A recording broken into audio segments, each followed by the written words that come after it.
Well, joining me now is Mark Meirowitz. He's a foreign policy analyst and a professor at SUNY College in New York. Mark, very good to have you with us. Thanks for joining me today.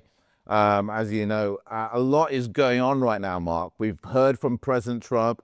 He's had a presser, of course, outside in Florida. Now, he said that there have been talks between his team and the Iranian team, but we've also heard, Mark, that what Iran have said, that there have been no talks that's been going on. What's your take on all this? What's going on, really? Well, I mean, I take the president at his word. There are talks going on. The question, I think, is who are they talking to? And the official statements coming from Iran are there are no talks. So again, the supreme leader or the new supreme leader has not been seen. He disappeared. So he's AWOL. And apparently the president said they're not speaking to the supreme leader. They're speaking to a very prominent person.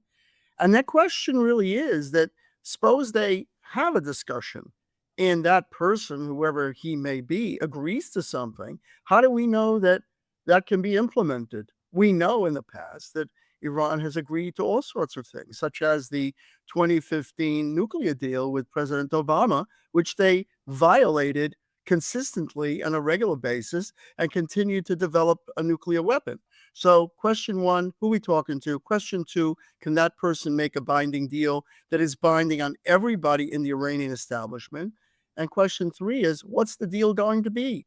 What would be the elements of that deal? The president is focusing on the nuclear piece and on that dust he talks about, the enriched uranium. But there's a lot more to this crisis, which is, in essence, Iran holding the world hostage, as it did in 1979 and 1980 with American diplomats. It's holding the Straits of Hormuz hostage. It's holding the Iranian people hostage. And that's got to give too. And I think that if we make a quick deal, then maybe, and leave the Iranian people without a solution.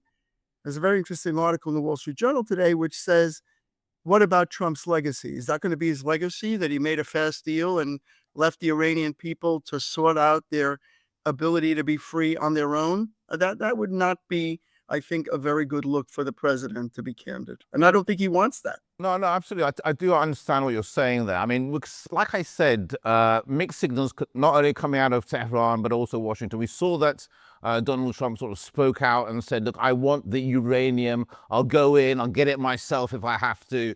So that's clearly a big deal for the United States. But Mark, I want to get your thoughts on how Israel's going to act, because he's always kind of said, we will pause. We will not attack for the next 5 days, but how about Israel? They've made no such promises, have they? I mean, they could still continue. What are your thoughts? My thinking on this is that, as Netanyahu has said, and I think this is the reality, and as Rubio has said, and as we know, Trump is calling the shots here. Trump is driving this train. He is the one who is running this engagement with Iran and trying to solve it for the world. And I think he's shown extraordinary leadership. If you listen to the NATO Secretary General Mark Rutte, you would hear a very ringing endorsement of what the president is trying to do. He's trying to bring Europe together with the United States, the Gulf states, with the world, to try to unite against a malevolent, malicious power that wants to develop nuclear weapons, but most importantly is really enslaving its own people. They took a teenage boy who was a wrestler, a 19-year-old boy, and they hung him for being a protester. Does this say something about this regime? I did want to add, though, you will recall that Mr. Witkoff and Mr. Kushner were negotiating with Iran, and then the United States and Israel attacked. So we really don't know, what does this mean? I think Trump said it. Either they agree or we're going to bomb them. I mean, it's very hard to understand what the reality is and what the facts are. Although I think that the president's objectives here have been endorsed by many world leaders who understand the fact that Iran, as a nuclear wannabe or as a nuclear power, by the way, which possesses long-range missiles, we know that because they attacked the base at Diego Garcia. with long-range missiles, which they said they don't have. So my point is, whatever they talk about, whatever they do, what's the credibility of what they're agreeing to anyway? And if it's Yeah. not complete capitulation, is it worthwhile? No, no, I totally understand what you're saying there, Mark. Honestly, and I take that on board. Look, right now we need to be thinking about de-escalation. Trump has been saying that for weeks, right? We need to get people at the negotiation table. That conversation needs to happen now. We are hearing reports that Mohammed Bagher Ghalibaf, the Speaker of the Iranian Parliament, Steve Witkoff, Jared Kushner, J.D. Vance, they're all expected to be in Islamabad, perhaps in the next few days, to get this sort of discussion going. But we've had these peace talks before. There's nothing new here, is there? I mean, you said yourself, what's there how can we trust what Tehran does? But we've also seen Donald Trump on the flip side doing the very same thing, saying, look, we're in discussions right now. Mark, you see that, and then literally moments later, he's bombed Iran. I mean, as viewers, how are we supposed to take this, these meetings seriously? Well, it's a fair point, but the Speaker of the Iranian Parliament, or whoever these people are, if the command and control is divided and the IRGC has a center of power and the supreme leader is somehow floating around, who knows what they're going to agree to? And frankly, if you remember the last time round when Witkoff and Kushner had a discussion, they went to Trump apparently and said, the discussions are pointless. We're not getting anywhere. Right now, with the regime basically much more, limited in terms of its power, even though it keeps shooting missiles around the world. But they've certainly America and Israel have taken out a lot of their military assets. Who's remaining to make the binding deal that's binding on all centers of power in Iran? There, I think the Speaker of the Parliament, I didn't even know they had a parliament. Do they have a parliament? Does a parliament function? Or is it a Potemkin parliament, which many parliaments are, that just sit there and just do a validation of whatever the supreme leader or the leadership says? If they don't have a central power, then again, I go back to that. What are they agreeing to? So again, the Straits of Hormuz have to be opened. Their support for proxies has to stop. The ballistic missile program has to stop. And most importantly, they have to stop trying to develop a nuclear weapon and turn over the nuclear material. Now, in order to do that, can the Speaker of the Parliament do that? I mean, how can they order them unless some excellent points. Mark, you're making some excellent points. But all the points you're making are, what does the United States get? Or what does the rest of the world get? What about Iran? Don't they deserve something? Oh, no. What Iran deserves is freedom for its people. That's what it deserves. There is no other trajectory to me more important than the Iranian people who have suffered under this regime Sure, now Mark, for 47 years. how about the years of sanctions both Iran have been under, Can they be lifted? Can Trump say, oh, look, okay, we're going to lift all the years, 50 odd years, 40 odd years of sanctions? Trump has to come to the table with something, surely. I totally agree with you, but as we say in New York, been there, done that. We've been there. We removed sanctions. We piled up billions of dollars on a plane and sent it to Iran. And what did they do about it? What did they do? They used the money to support the Houthis and Hezbollah and Hamas.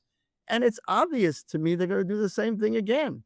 In other words, if they're going to change their regime, it's not enough to just change the leader. It's to change the perspective and the approach to the rest of the world, which has been purely malevolent and sending nuclear weapons to destroy Israel and Europe if they could reach it, and the United States, the big Satan, the little Satan. If they're going to change that and free up the Iranian people, then the sanctions surely could be lifted. But why lift sanctions on a regime that is just going to take advantage of it as they did in the past? So again, I think the question is here, who are we dealing with? What's their authority? And how committed are they? And how strong are they in order to push back against those forces in that country that have led to the destruction of Iran, to make it into not only a pariah, it's a pariah state, it's attacking the Gulf states. Can you imagine? What an incredible either blunder or a maniacal move on a part of a desperate power to attack the Gulf states, into thinking that maybe the Gulf states would run to President Trump and beg him, like with Qatar some time ago, to stop the bombing. None of that happened, yet they continue to do the same thing because in their quiver, to use Robin Hood, to use the analogy of the old bowsman, they have no other arrow in their quiver but missiles to shoot them at people, including civilians. That's all they've got. If that's all they've got, then they're doomed, in my opinion. And the people of Iran need to rise up and have a free life, not to be imprisoned and not to have teenage boys, young boys, killed and hung for protesting in the All right. streets. Mark, That is no, I do follow what you're saying. I really do.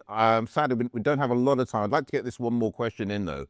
You know, there are reports that Trump is using this 5-day pause as a sort of a chance to reinforce it. We are hearing that more military personnel are heading to the region. Let's say that this 5-day pause expires, the Strait of Hormuz is not opened. What's next? Are we going to see something super aggressive from the United States, do you think? I do think that the Europeans will get together with us and they're going to take Karg Island or Kish or any of these islands that have been used for the Iranian export program and do some things that we're not expecting. In the chess game here, the United States has been very strategic and I think very smart in terms of its moves. And the idea is not to hurt the people. In other words, if you're attacking the power plant, I understand the point, the energy, everybody gets hurt. So the point is to be strategic. To take out their export island, that would be very, very good. To be able to do that, I think the United States could do it. In other words, we need a few levers against Iran to make them come to the table legitimately to work up a deal where they open the Strait of Hormuz. They have to open the Strait of Hormuz. That is a violation of international law that they closed it. The right of transit passage is something that is sacred in international law, and they can't just flout the whole world. In other words, they have taken a position they can do whatever they want. They don't have to follow the law. They can sponsor terrorism, develop ballistic missiles, do these other things. They really have to stop doing that and open the Straits of Hormuz. If they open the strait, that's the first step in the chess game where we get back into normal and the economy of the world is not endangered to have to collapse. I mean, that to me is the moving part here that is really moving the president. He's worrying about the economy. He's worrying about public opinion. He's worrying about the midterm elections, to be sure. So that's why his timelines are very short, and he's trying to figure out a way out and a way around this. But you have to have a partner to deal with who is willing to make peace as well. And there is where I have a gigantic question mark, and I'm not sure there is one. But Yeah, very interesting. Very interesting indeed. Professor Mark Meirowitz, it's a pleasure, sir, to have you on the program. Thank you so much for your time. Same here. Thank you. Well, President Donald Trump told reporters the United States